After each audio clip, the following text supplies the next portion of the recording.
Aujourd'hui, on parle des femmes dans l'art.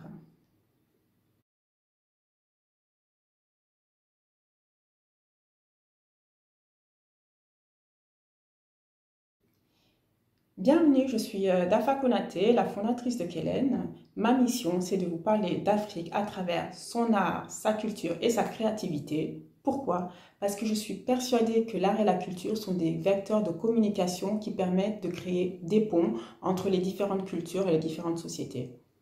Dans cette série d'interviews, j'échange avec des femmes passionnées, des galeristes, commissaires d'exposition, peintres, historiennes, qui nous partageront leur parcours, mais aussi leur expérience en tant que femmes dans le milieu de l'art. On se retrouve après la vidéo.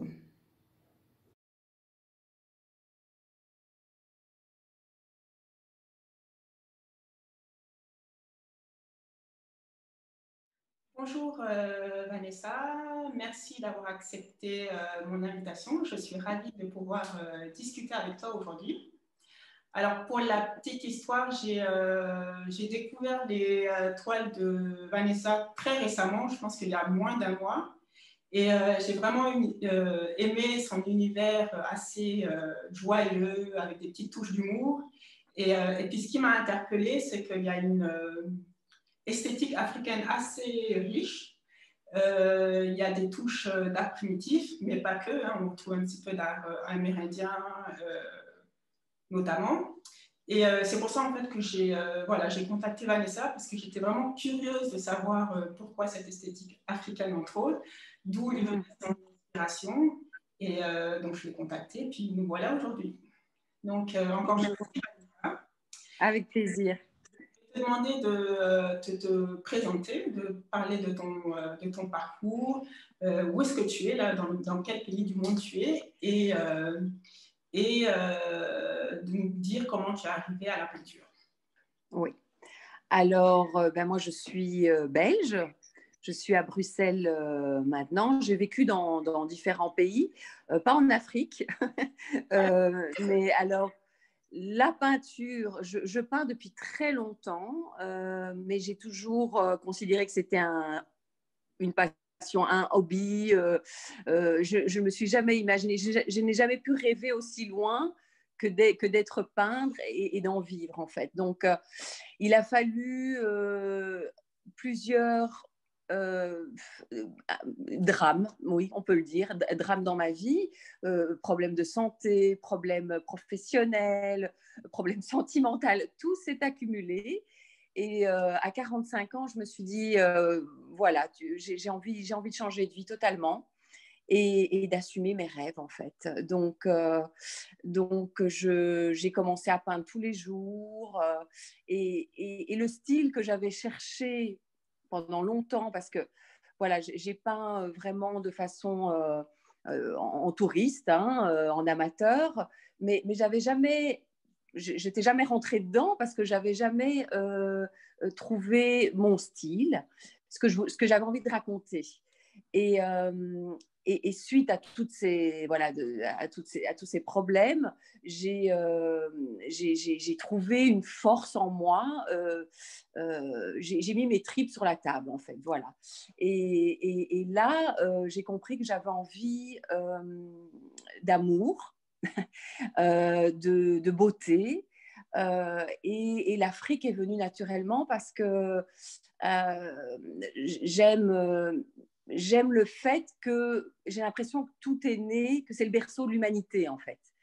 Les couleurs, le fait que les Africains aiment se parer de fleurs, d'ornements, qu'ils prennent ce qu'ils ont autour d'eux pour se vêtir et s'inventer des personnages, les rites de passage, tout ça me parlait beaucoup. Et forcément, donc, cette culture primitive en a amené d'autres. J'aime la culture amérindienne, la culture arborigène, toutes les cultures primitives qui parlent de la nuit des temps. Voilà, c'est venu naturellement. Est-ce que tu as pris des cours ou bien tu as appris Je suis autodidacte 100%. J'ai jamais pris de cours. Mais par contre, maintenant, je vais en prendre. C'est-à-dire que j'ai envie d'aller plus loin dans la technique et surtout d'apprendre d'autres techniques. Moi, j'ai commencé avec l'acrylique, je me suis débrouillée toute seule pour apprendre. Bon, j'ai quand même quelques notions de dessin à la base. J'aimais beaucoup dessiner quand j'étais enfant, mais j'ai jamais pris de cours de dessin avec un prof. Un petit peu à l'école, voilà, comme tous les enfants, mais sans plus. Mais maintenant, je vais m'intéresser à la peinture à l'huile, par exemple. Je vais étoffer, voilà. J'ai envie d'évoluer, voilà.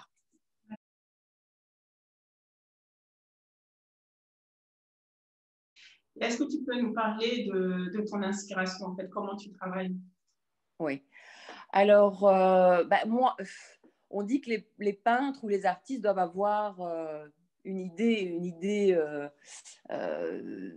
de vers où ils veulent aller, ce qu'ils veulent dire, etc. Moi, j'ai vraiment l'impression que j'ai envie de et c'est ma spiritualité à moi, de parler de l'univers dans son ensemble et que les hommes, le végétal et le règne animal forment un tout. Pour moi, c'est les blancs, noirs, jaunes, verts. Enfin, je veux dire, on a tous une raison d'exister, le règne du vivant, voilà, dans son entier. Et c'est pour ça que je mixe toutes les cultures. Je suis aussi, je veux dire, contemporaine, parce qu'il y a toujours une touche. Je mixe en fait la culture africaine ou amérindienne avec, par exemple, le style punk. Je peux faire un Africain avec une crête et un t-shirt punk. J'aime bien penser qu'il n'y a pas de frontières, alors que je sais que c'est loin d'être le cas aujourd'hui, quand on voit ce qui s'est passé aux États-Unis, notamment ce qui se passe encore aux États-Unis avec la police et George Floyd, ça m'a énormément touchée. Voilà, je rêve en fait, c'est utopique, complètement utopique, mais c'est le message que j'ai envie de passer. Et donc, mon inspiration, c'est de faire exister toutes ces cultures pour montrer finalement qu'il n'y en a qu'une et c'est la culture de l'humain. Voilà, c'est un rêve. C'est un rêve. Ouais, c'est un beau rêve. Quand tu commences une peinture, est-ce que tu sais exactement ce que tu veux faire ou bien tu commences par quelque chose et puis ça peut évoluer, tu suis ton instinct? Comment ça se passe? Alors, au départ, j'ai une idée bien précise et puis ça peut évoluer parce que tu te rends compte que ton idée, les couleurs ne vont pas ensemble, les formes ne sont pas harmonieuses, donc je peux tout à fait changer en cours de route, oui. Oui, oui, ça m'arrive. Plus aujourd'hui qu'avant, parce qu'avant, il y a 2 ans, quand j'ai commencé, j'y allais beaucoup plus à l'instinct, mais maintenant, je commence à me torturer un peu plus l'esprit parce que je suis en quête d'évolution. Et donc, à trop vouloir évoluer et bien faire, on peut casser aussi ses spontanéités. Et je suis un peu, pour le moment, en train de me battre avec ça.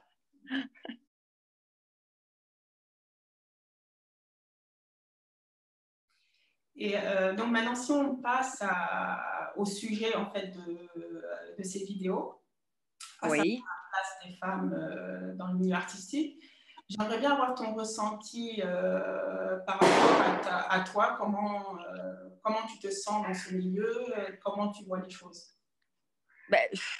Pour le moment, je ne suis pas encore une star de la peinture. J'espère le devenir, mais ce n'est pas le cas.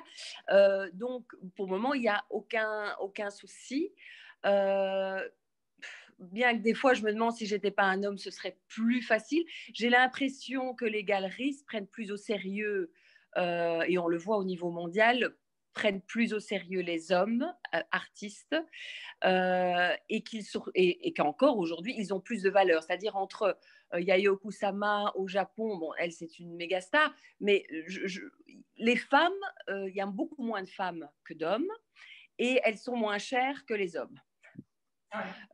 Voilà, donc voilà, c'est comme ça. Et comme si l'univers d'une femme avait moins d'importance, valait moins que l'univers d'un homme, quoi. C'est un peu, oui, j'ai l'impression qu'on doit montrer doublement qu'on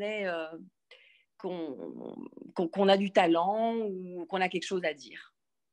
En fait, ouais, j'ai commencé cette série aussi parce que c'est vrai que ça fait maintenant 4 ans que je travaille sur ce projet. Et effectivement, je rencontre beaucoup plus de peintres hommes que de peintres femmes. Moi, je trouve que c'est plus dur on les voit moins, donc plus dur à approcher. On les voit moins. Oui, oui. Mais il y a eu un petit mouvement là, je crois.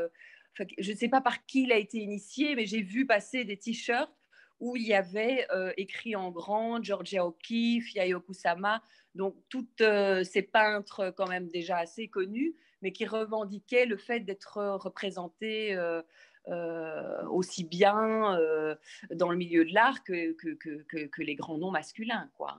Donc voilà, ça concerne même des grands noms féminins. Donc c'est une réalité. D'accord. Bon, on espère que ça va évoluer rapidement. Ça existe depuis la nuit des temps, hein, ça a toujours été. Mais je peins beaucoup de femmes, moi, je peins beaucoup de femmes. Et souvent, dans mes tableaux, quand je peins des couples, on voit que la femme, c'est elle qui domine en fait. L'homme, il est souvent plus petit ou un peu en retrait. Elle irradie, elle rayonne. Je les mets en avant, moi, dans les tableaux.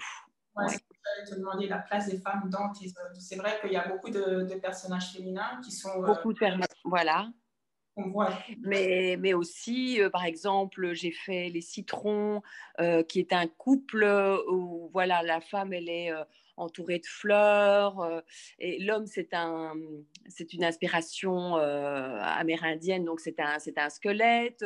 J'ai fait Le Catcheur, qui est très, je veux dire, graphique, alors que la femme à côté, elle est aussi, elle rayonne, elle est entourée de fleurs. Donc, le personnage central, c'est toujours la femme chez moi. Bon. Oui. Il en faut, hein, heureusement.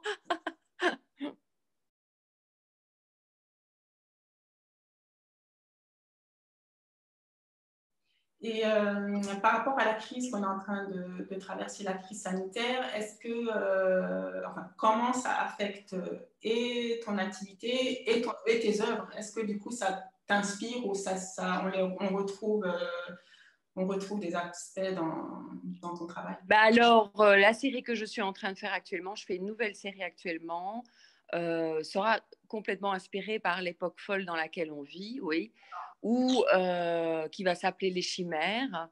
Donc, je vais faire des personnages moitié hommes, moitié animaux. Je vais mixer les deux sur le principe de la chimère de la Grèce antique, mais et aussi parce que une chimère, ça veut dire c'est une illusion. Donc j'ai l'impression qu'on ne sait plus qui croire, quoi croire dans toutes ces données, toutes ces données quotidiennes qui sont contradictoires et on se demande s'il n'y a pas un dessin politique derrière. Enfin, je m'interroge beaucoup et j'ai l'impression que ça remet en question mon monde, le monde dans lequel je vis. Je pensais être libre. Et j'ai l'impression qu'en fait, je ne suis plus qu'un pantin parmi tous les pantins et que je n'ai pas le droit de citer. Enfin, je suis impuissante, en fait. Voilà. Donc, voilà, je vais m'inspirer de cette période. Pas juste le confinement, mais même après le confinement, toute cette période actuelle. J'avais plein de projets qui ont été annulés. Mais par contre, j'ai bien vendu tous ces derniers mois. Donc ça, c'est incroyable. Donc sans exposé, sans événement, les gens sont venus à moi. via mon cercle d'amis et de connaissances, via Instagram aussi. Donc, je suis très heureuse. J'avais très peur et je suis très heureuse. Voilà. Oui. Et donc, si on veut se procurer une de tes œuvres, on va sur ton site, je mettrai l'adresse. Oui, tout à fait. Ou sur Instagram, on peut m'envoyer un message aussi. Je n'ai pas de Facebook. Enfin, j'ai un Facebook personnel, mais je ne l'utilise jamais. Et oui, bien sûr, avec plaisir. D'accord. Avec plaisir. Et est-ce que tu travailles avec des galeristes ou pas du tout? Je n'ai pas encore de galeriste, donc je serais très heureuse. Pour le moment, j'ai exposé 3 fois, 2 solos et une expo collective, mais uniquement en Belgique. Donc j'aimerais beaucoup exposer à l'étranger aussi. Et voilà, oui, absolument. Un petit point de ma tête. Très bien. Ben, merci beaucoup. Merci Dafa, ça m'a fait plaisir. Savoir un peu plus et bonne continuation et continue ce beau travail. Merci beaucoup. À bientôt. Au revoir.